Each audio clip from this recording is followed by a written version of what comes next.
Janelle Clark is an actress and producer known for her work on Abstract Under Wraps, The Teen Tech Team, The Noise, and The Day I Don't Remember. Janelle Clark, welcome to the Games and Writers Show. Hello, thanks for having me.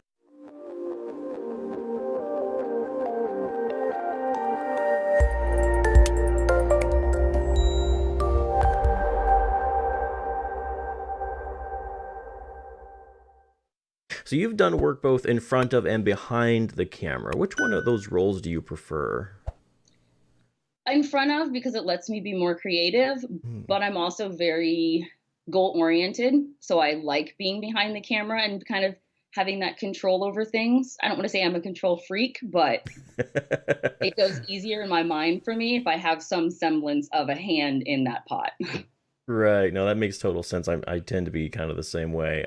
I do struggle not playing well with others because it's not that I don't like others. It's just like I don't know. And it's Mhm. not even that I feel like I could do it better than anybody else. There's just something about it, about knowing what's going on, Makes I you feel suppose. more like you can guarantee the outcome Yeah. when you have a little bit more of that control. But then it's also scary because then you're on that side of if it turns out badly, you made sure you had that hand in that pot, and so you have to take your share of that blame too, Right. or that Stay. that learning experience as opposed to blame. Right, exactly. So what do you think draws you to the entertainment industry, film in particular? When it was time for me to decide what to do and study in college, it was really hard because I want to Hmm. do everything, and that's part of what I love about acting, and it gives me that opportunity that one week I can be a lawyer, next week I could be a bum, or Hmm. well, that's a very nice way to say it. What's the PC way to say it? Homeless. I could be homeless, or a meth addict, or a stay-at-home mom, and I love that variety because I don't want to get bored. Yeah.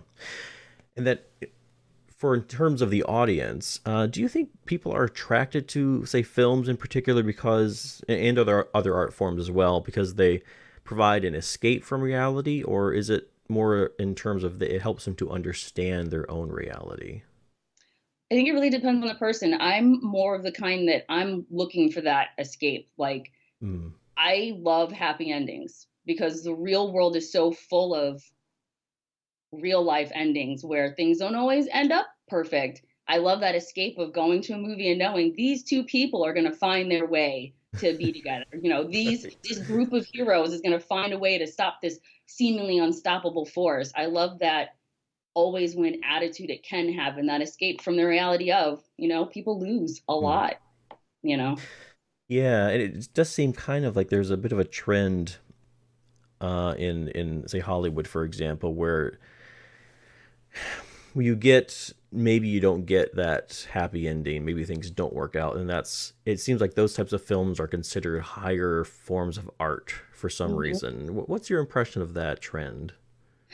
I don't know, but I noticed that exact same thing.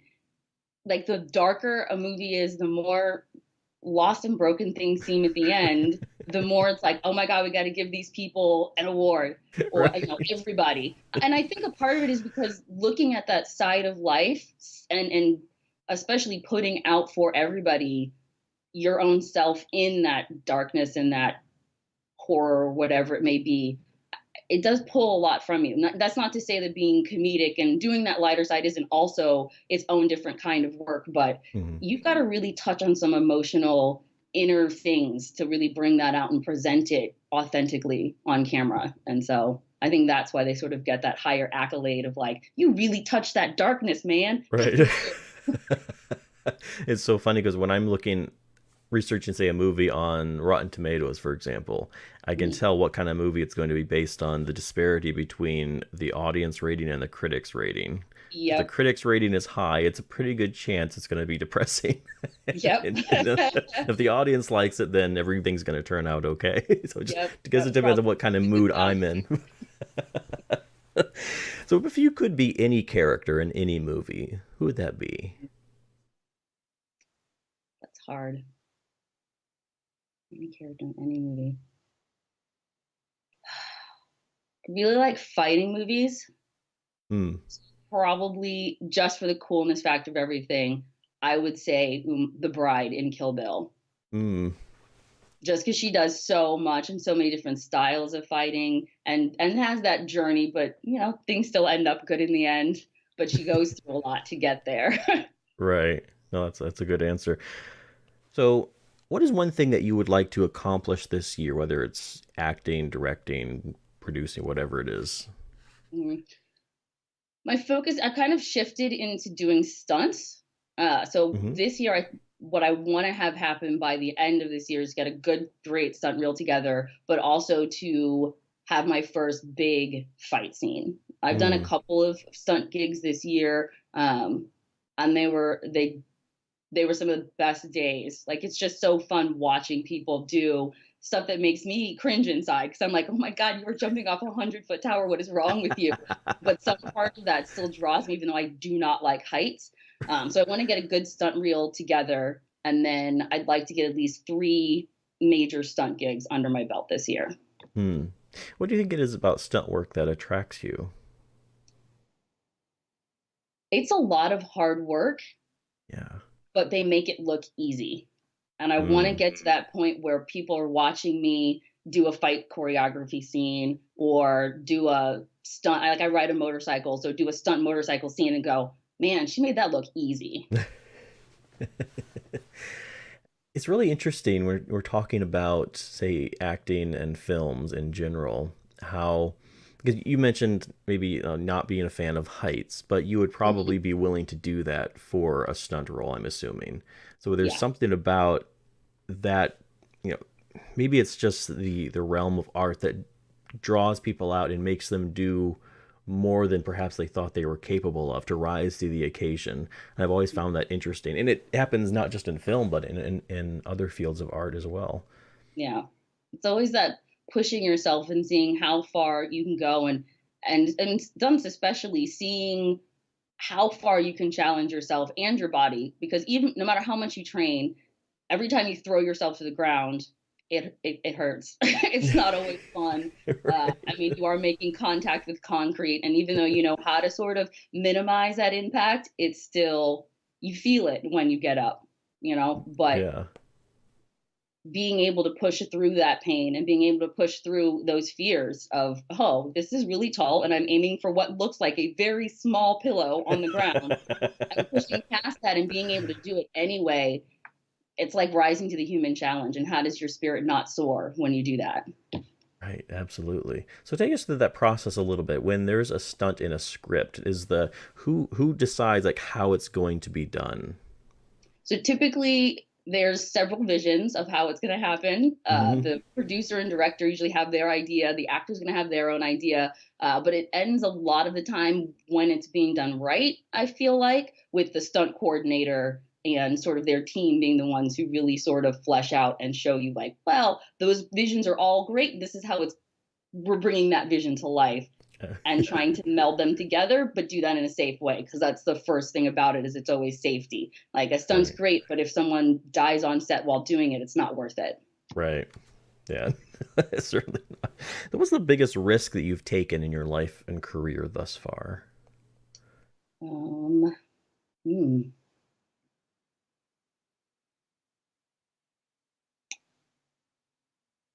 We were doing a shoot for,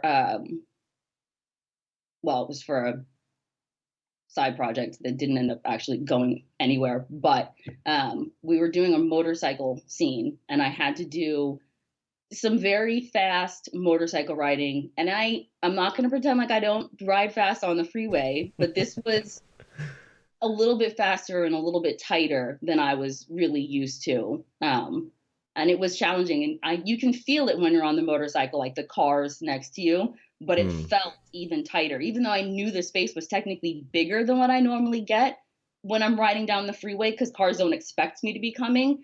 But when you've got all the cameras watching you and you're trying to, like, get this thing done correctly and stop in the Oh, right spot, and it's a lot to process and focus on. It was challenging and dangerous because I was going faster than I really felt I probably was really comfortable with, but you do hmm. what you got to do. But we got it done, and the scene actually came out really well. So it worked out. Also, there is something about being observed by a bunch of people that the all bets are off. I saw this cartoon, and I don't know if I can recreate it exactly, but it was just um, this is like something you've done a million times, and then the next panel was when one person is watching and it like he's totally Hmm. failing. Like Yeah, exactly. It ratchets it up because it's even if you've practiced it a million times and it's gone perfect a million times. Now there's all these eyes on you, and it's like, oh, it feels like I've never done this before. I know I practiced this so it would be perfect, but no, okay, okay. And you want to do so well and do it in all one take and everything else, and so it's you nervous yourself out on. yeah, And you have to learn to calm yourself down and be like, okay, as soon as they say action, you got to turn all that off, focus, get it done. And then once it's over, then you can go back to being like, oh, okay, we're all good. It was a lot. All right, next step.